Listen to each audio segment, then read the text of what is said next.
Bonjour et merci de nous retrouver pour la suite de notre émission consacrée à la traduction des textes majeurs du bouddhisme tibétain. Un travail de longue haleine, presque infini, mais tellement utile et passionnant, avions-nous découvert la semaine dernière, aux côtés de John Canty, le président de Padmakara. Ce comité, qui est aussi une maison d'édition, rassemble des traducteurs et des relecteurs de toute l'Europe qui nous rendent accessibles les textes fondamentaux des 4 grandes écoles du bouddhisme tibétain, en les traduisant dans leur langue maternelle. Nous rencontrons aujourd'hui Elena Blankleder et Woolstan Fletcher, partenaires à la vie comme à l'écrit, qui vont nous parler de leur mission de traducteurs et du travail quotidien qu'ils exercent presque comme une pratique depuis des décennies. Bonjour Elena, bonjour Woolstan. Bonjour. Bonjour. Merci d'être avec nous sur ce plateau. Alors, vous êtes pratiquant bouddhiste, établi ici en Dordogne depuis quelques décennies, pour rester proche de la tradition vivante de vos maîtres spirituels. Vous avez fait des retraites de 3 ans, non loin d'ici, à Chanteloube. C'était dans les années 80, je crois, selon la tradition tibétaine. Vous êtes membre du comité de traduction Padmakara, membre fondateur. Ce comité, nous l'avons présenté la semaine dernière avec John Canty. Vous avez ainsi traduit du tibétain en langue anglaise de nombreux textes fondamentaux depuis plusieurs décennies grâce au soutien de la Fondation Tsadra. Merci de nous présenter ce travail qui vous est cher. Alors Elena, comment ça a commencé cet engagement pour la traduction en tibétain, du tibétain en langue anglaise? Cela a commencé en retraite. Pendant les sessions de méditation, je commençais à lire la biographie de Yeshe Tsogyal, une grande yogini tibétaine. Et je le lisais en tibétain, et puis je le trouvais vraiment très, très, très inspirant. Et donc, j'ai décidé qu'un jour, je le traduirais. Et puis, il y en avait d'autres textes que Tulku Pema Vanga Rinpoche nous a enseignés. Et là aussi, je me suis dit, oui, ça serait vraiment merveilleux de pouvoir les traduire. Et donc, c'est comme ça. C'est ma motivation première, oui. Et pour vous, Woolstan? C'est un peu pareil, c'est-à-dire à cette époque-là, il n'y avait pas beaucoup de textes traduits, et donc pour les pratiques, justement, il fallait faire nos propres traductions. Et après la retraite, on est resté là à travailler justement sur la traduction pour fournir des textes pour les gens qui avaient du mal avec la langue tibétaine, et donc pour les rendre abordables pour les pratiquants. Alors c'est un travail du quotidien. Est-ce que vous le vivez comme une mission particulière? C'est pas vraiment une mission, c'est quelque chose qui s'est passé comme ça. C'est-à-dire, on est resté là et Rinpoche nous a demandé de traduire certains textes. C'est cela. Il a vu qu'on pouvait traduire, et donc il a commencé à demander à traduire d'autres textes. Et donc, c'est comme ça que finalement, ça est devenu vraiment notre travail quotidien. Oui. Quelles sont les qualités requises pour traduire du tibétain en langue anglaise? Mais il y a toujours, avec toute traduction, il y a le côté langue source et le côté langue cible. Et donc, en ce qui concerne le tibétain, évidemment, il faut une compréhension de la langue.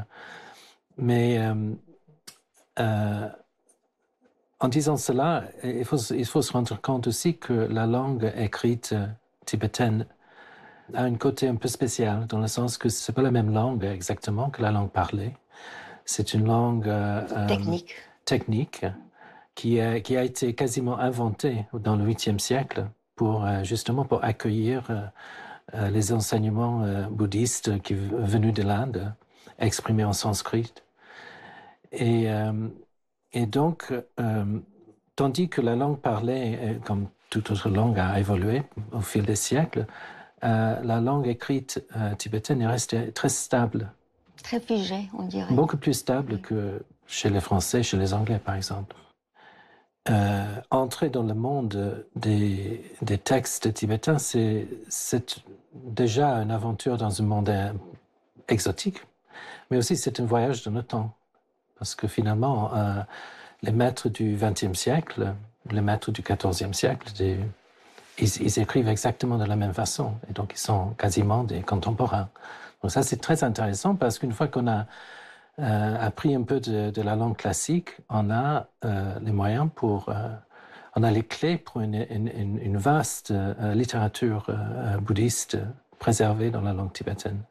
Mais il faut ajouter qu'il faut aussi comprendre, il faut avoir la connaissance du sujet, parce que énormément de sujets sont abordés. C'est vraiment une très grande richesse.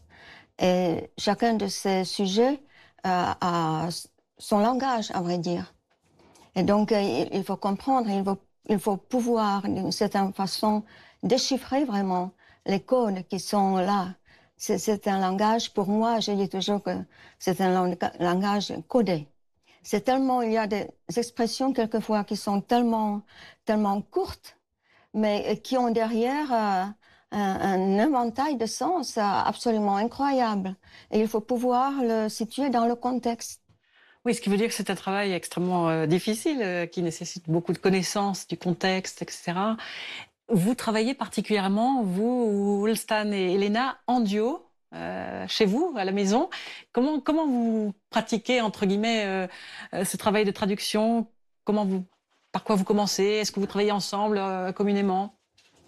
En général, c'est moi qui commence, qui est un peu en avant. Et puis, je déblaye vraiment le travail. Je fais le premier jet, que je revois beaucoup de fois. Les difficultés, je les vois avec soit nos maîtres s'ils sont disponibles ou avec Kenshin, notre professeur tibétain qui vient de temps en temps. Et puis, je déblaye vraiment le terrain. Et puis, c'est Woolston qui prend la suite, qui peaufine, qui me dit non, ça, c'est pas bon. Par exemple, on a parlé tout à l'heure de la langue source. En ce qui concerne la langue cible, pour nous, la langue anglaise, en interprétant le sens, c'est toujours une question de traduire le sens d'un texte, de comprendre le sens et de le réexprimer dans une autre langue, n'est-ce pas? Mais il faut se rendre compte que l'anglais, comme le français d'ailleurs, c'est une langue qui a été formée pendant son histoire par la tradition judéo-chrétienne. Et donc, il y a énormément de mots qui ont toujours des résonances ou des nuances qui ne sont pas forcément bouddhistes. Et donc, très souvent, quand on utilise un terme, il faut trouver des façons de le présenter, de l'expliquer, pour que le lecteur ou la lectrice saisisse bien le contenu bouddhiste. Par exemple, le terme méditation, qui veut dire la concentration de l'esprit ou l'application de la vue ou l'entraînement dans l'amour, la compassion, etc. C'est plutôt une méditation analytique qui correspond bien au sens de méditation dans la tradition chrétienne. Par contre, quand on bascule sur la méditation, sur la nature de l'esprit, où on reste présent, à ce moment-là, c'est plutôt la contemplation dont on parle. Néanmoins, on utilise le terme méditation pour tout dans un contexte bouddhiste. Donc, c'est-à-dire, il faut être sensible à ces différentes nuances.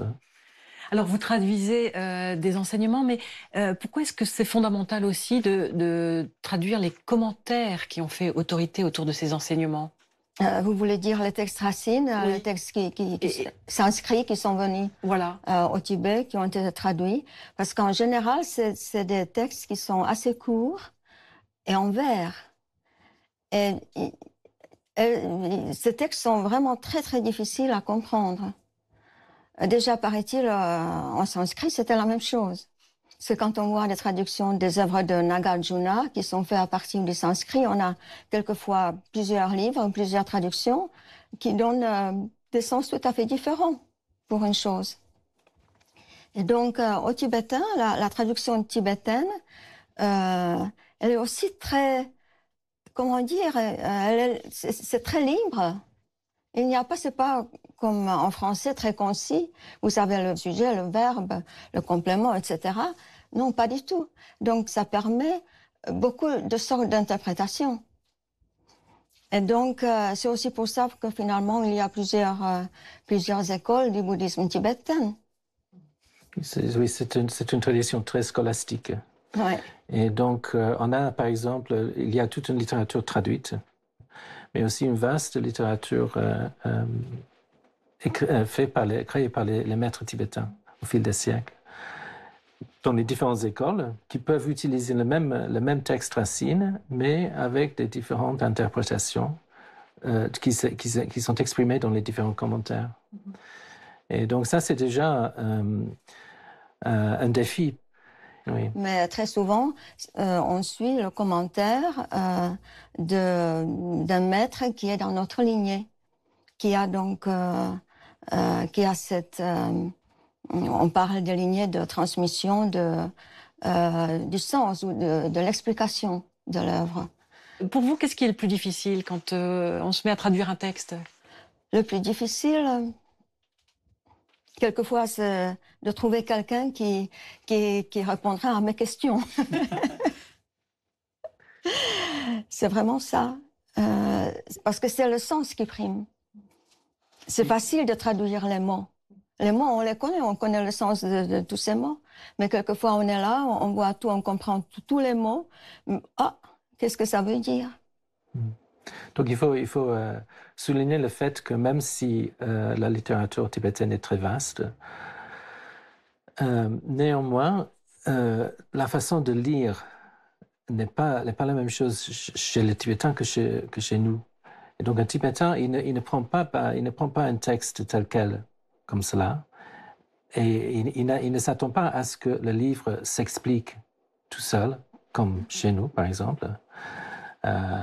Mais il y a toujours, en parallèle, une lignée d'explication qui est orale. Donc la tradition littéraire tibétaine est très orale en même temps.